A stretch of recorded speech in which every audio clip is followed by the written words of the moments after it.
ဒိတ်ပြဥနေတာဖြစ်ပါလေကျွန်တော်လည်းဒီတစ်ခါပဲမြင်ဘူးတာပါဒိတ်ပြဥလေးကသူက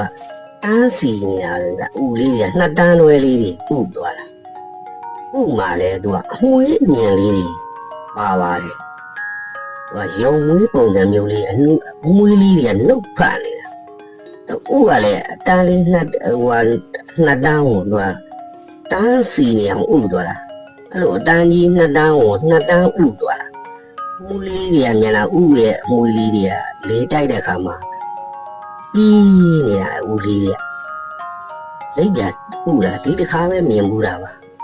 ဥကလည်းလူများတွေလူပြောင်ကျုံးမဟုတ်ပဲလေသူကအမွေးမြင်လေးတွေနဲ့တန်းစီပြီးတော့တန်းလိုက်ကြီးဥသွားတာမမြင်ဘူးတဲ့မိတ်ဆွေတို့အတွက်မြင်ဘူးတဲ့ရှိအောင်လို့